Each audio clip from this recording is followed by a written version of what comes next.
Boa noite, galerinha! Estamos aqui para dar continuidade às nossas fofocas sobre o Dom Pedro II. Para quem está chegando agora, assiste o vídeo anterior, procura ali no feed, tem o vídeo sobre a infância, aquela infância bem alegre do Dom Pedro II, né? Aquele menino que pôde, assim, ser criança mesmo, né? Que aos 7 anos já falava um monte de língua.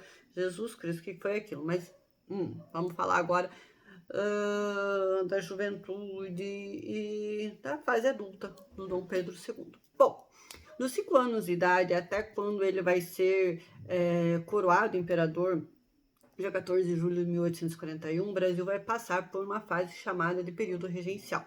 Mas a nossa intenção nesses vídeos não é falar sobre o Brasil em si, mas sobre a figura do Dom Pedro II mesmo, duas figuras que estão dentro dele, né? Porque nós temos o Pedro Imperador, que assinava como imperador, e o Pedro, que era o Pedro de Alcântara, que era o homem, e ele sempre, nas cartas, nos registros, nos diários dele, a gente sempre encontra essa dualidade dentro dele. Mas vamos ver. Assim que ele se tornou imperador, ali com os 15 anos de idade, que o golpe da maioridade, lembrando aí que o golpe da maioridade, que aconteceu no dia 23 de julho de 1840, Pedro tinha 14 anos ainda, mas quando ele é coroado rei, imperador, perdão, ele já tinha 15 anos. Nossa, imagina, com 15 anos você já é imperador. Acontece que era necessário agora arrumar uma esposa para ele. E isso passou a ser, assim, assunto de Estado, né? Era necessário arrumar uma esposa para o Dom Pedro II, uma esposa para ser imperatriz, para dar herdeiros, toda aquela coisa que a gente sabe das realezas. Gente, acontece que não era um negócio muito fácil arrumar uma esposa para o Dom Pedro II. Por quê? Porque, primeiro, o papaizinho dele, o Dom Pedro I, ele não foi um cara assim que deixou um legado muito legal para quem quisesse ser esposa do Dom Pedro II, né? A gente diz aí que a fruta não cai longe do pé, então a gente tem a avó dele, né? A Carla Joaquina cheia de escândalos, o Dom Pedro II nem, o Dom Pedro, perdão, Dom Pedro I a gente nem fala, né, os escândalos com as suas amantes, as cartas dele para as amantes, todo aquele escândalo que a gente tinha. Então, assim, não era qualquer uma que queria ser esposa do Dom Pedro II, fora que o imperador de um reininho que tinha, né, que não era tão importante assim, então não foi um negócio muito fácil. Mas procura-se daqui, procura-se dali, encontraram a Teresa Cristina Maria, princesa das duas Sicílias. Mandaram aí um retrato dela que o Dom Pedro se encantou, uma linda mulher com peitos fartos, ao fundo, o Vesúvio. Ele falou, não, é essa, eu quero casar com essa. E o casamento vai ser realizado, então, aí, por procuração. Era uma coisa que era muito comum também, você casava por procuração, alguém casava por você. O casamento aconteceu no dia 30 de maio de 1843, na cidade de Nápoles, mas a Teresa Cristina só chegou no Brasil no dia 3 de setembro desse mesmo ano. Contam aí as más línguas que o Dom Pedro II nem conseguiu segurar assim, a emoção de descobrir quem era, de encontrar a esposa, que ele chegou a subir no navio. Quando ele chegou lá, ele deu de cara com uma decepção. Porque a mulher que veio, a esposa dele, realmente não tinha nada de parecido com aquela da fotinho que mandaram para ele, com o Vesúvio ao fundo. Ela era, assim, conta que ela não era muito com a aparência mais bonita que encantou o Dom Pedro II. Era baixinha, gordinha, manca, com a cara cheia de marcas. Então, assim, para os padrões dele, não era alguém que encantasse ele. Tanto que ele saiu, disse que até as pernas até tremeram, e ele saiu do navio assim, com a expressão bem desapontada. E contam que ele foi chorar para a dama. A gente já falou da dama lá no primeiro vídeo, que foi a aia dele, para quem ele sempre reclamou, disse que ele chegou para a dama e falou, enganaram-me da dama. Aí ela falou, filho, tem que fazer não, né? A gente não casa, você como imperador não casa por beleza não, você casa porque tem que casar, e né, vambora. Só que essa relação entre ele e a esposa mesmo, assim, no começo ela já olhou para ele e se encantou. Ai, Pedro, você não é lógico, né?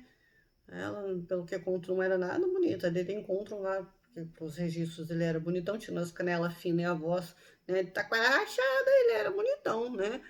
Aí ela se encantou por ele não gostou muito, andou fugindo dela no começo, assim, né?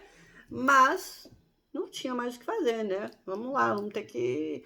E aí eles vão ter um relacionamento, vamos dizer assim, que austero, um relacionamento morno, mais um relacionamento respeitoso. E vai sair protocolar, vamos dizer, vai sair desse casamento, nós vamos ter aí 4 filhos, Afonso, a Isabel, a Leopoldina e o Pedro Afonso. Só que assim, a gente dizer que o pai dele, o Dom Pedro I, era um tranqueiro e ele era um santo, não. Ele não era um santo, ele também teve várias amantes, mas ele conseguia ser bem mais discreto do que o pai dele. Tô comendo cabelo. Pronto. Ó, também tem uma dereba na boca, mas mesmo assim gravei o vídeo, né? Ele era mais discreto, mesmo assim constam-se aí, conseguiram catalogar-se 14 amantes dele, entre atrizes e entre várias situações, mas 2 dessas namoradas dele vão ser assim destaques, vamos dizer assim. Uma delas é a Condessa de Villeneuve, com quem ele trocava assim várias cartas bem fogosas. Lógico, não chegou que nem o pai dele a desenhar o falo imperial, né, o maluco lá do Dom Pedro I, mas ele também teve cartas assim muito fogosas com a Condessa de Villeneuve, que inclusive era casada, galera, tá? Vamos pensar aqui comigo. Tanto de que numa dessas cartas aí, dele consta lá que ele diz que loucuras cometemos na cama de 2 travesseiros. Ele escreveu para ela no dia 7 de maio de 1880. E ela responde para ele que e daí ele ainda fala que não consegue mais segurar a pena, árduo de desejo de carícias. E ela respondia assim, no mesmo nível para ele. Bom, e a outra amante dele que deu muito o que falar é a Condessa de Barral. Acontece que a Condessa de Barral ela era 9 anos mais velha que ele e foi também a professora, se é o que a gente pode chamar, das filhas dele. E aí a Teresa Cristina nunca gostou disso, porque a Condessa de Barral, ela era, consta que ela era muito bonita, muito charmosa, né, para a época, se vestia muito bem, e ela era, alguns historiadores dizem aí que ela era uma gêmea do Dom Pedro II, porque os dois eram muito cultos, os dois gostavam muito de leitura, não que a Teresa Cristina fosse inculta, não, mas é que com ela ele tinha mais afinidade, tanto que ela foi a sua maior e mais íntima confidente até no ano da sua morte, e os dois morreram no mesmo ano, inclusive, tá? Agora vamos falar um pouquinho do Pedro de Alcântara, ou do Dom Pedro II com o Brasil. Nos 30 primeiros anos de governo, ele viajou pelo Brasil. Viajou muito pelo Brasil, mas não fez nenhuma viagem para o exterior. Ele andou muito pelo Brasil. O Brasil encontrava-se aí descentralizado, com muita revolta. Ele conseguiu unir. Ele foi um cara assim bem importante. Ele tinha visões muito importantes. A gente fala assim, ele foi deposto para a República. Talvez ele tivesse ideais muito mais republicanos do que os próprios republicanos, tá? Só que ele também tinha aquele lado que ele era monarca, né, gente? Então, nos 30 primeiros anos ele viajou pelo Brasil. Em 1871 ele vai fazer a primeira viagem dele ao exterior. Ele vai para a Europa e para o Oriente Médio. Quando ele chega na Europa, em Lisboa, ele vai ter que ficar em quarentena por 10 dias por conta estava tendo uma epidemia de febre amarela, então ele vai ter que ficar ali guardadinho, vamos dizer assim. O escritor S. de Queiroz vai conhecer ele, né?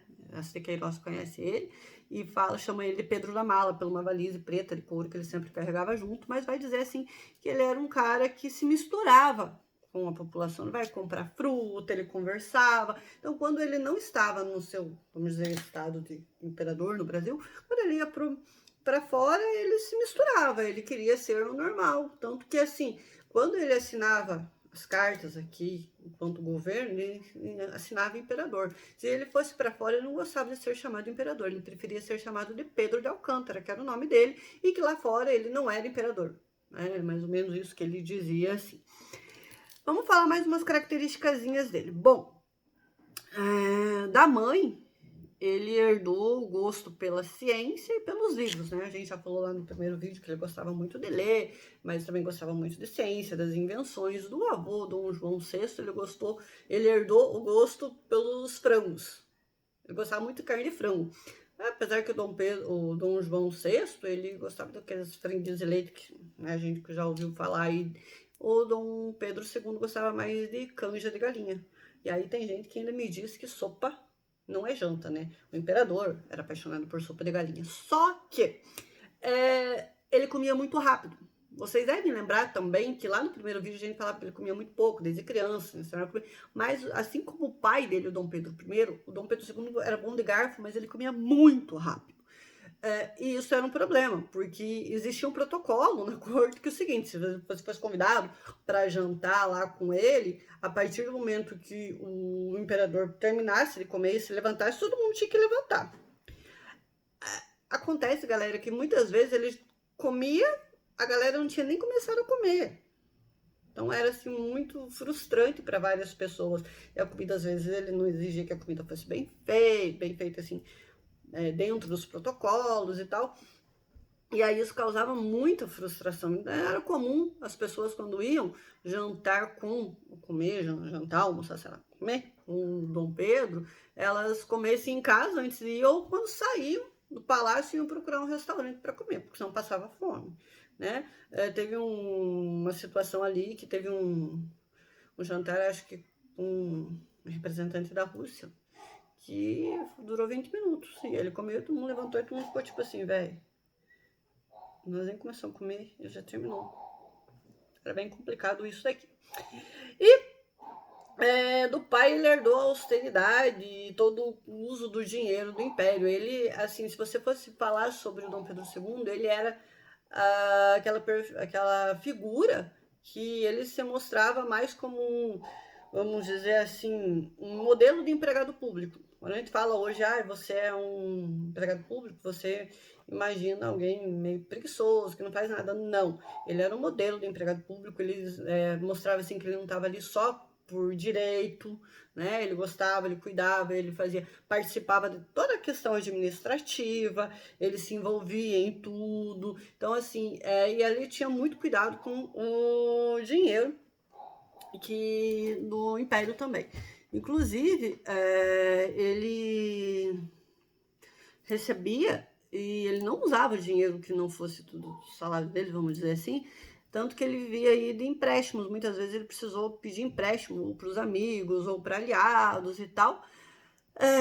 E ele também usava o dinheiro dele para financiar pessoas que ele achava que eram talentosas, para mandar para fora, para pagar os estudos dessas pessoas. Olha que interessante. E também em 1867 ele usou 25% da sua dotação orçamentária para esforço de guerra contra a Guerra do Paraguai, que o Brasil estava naquele momento. Bom, nós já falamos que o Dom Pedro II era muito ligado com as inovações e tal, e o século XIX foi assim cheio de novidades, né, de inovações aí, né? Em 1876 os Estados Unidos fizeram, eu vou trocar por miúdo aqui para vocês, como se fosse uma grande feira de ciências. Aquela galera que a gente faz aí na escola, na feira de ciências. Então, em 1876 os Estados Unidos resolveu fazer uma grande feira de ciências, que eles chamaram aí de Exposição Internacional de Arte, Manufatura e Produtos do Solo em Minas.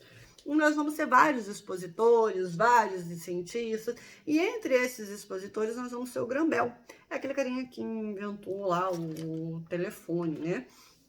Ele estava meio desanimado por situações, ele tinha sido escrito atrás, mais tarde, tinha colocado ele num lugar lá onde ninguém via, até que ele encontrou o Dom Pedro encontrou ele.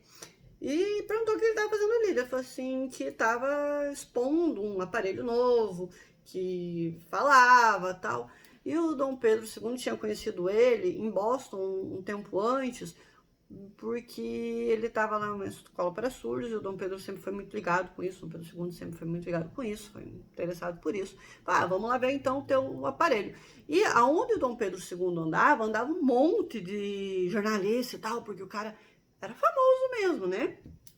E aí foram, e o Dom Pedro pegou, né, o telefone, o Graham-Bell falou, fica aqui, foi lá longe, falou com ele, usou uma frase do Shakespeare, né? To be or not to be, do Shakespeare mesmo, gente, agora me perdi. Não tô louca, né? A idade vai batendo, a gente vai ficando doida assim. Usou essa frase, to be or not to be, E aí o Dom Pedro ouviu, ele falou, eu escuto. E aí foi todo aquele, meu Deus, eu tô escutando, esse aparelho fala, eu escuta, tal.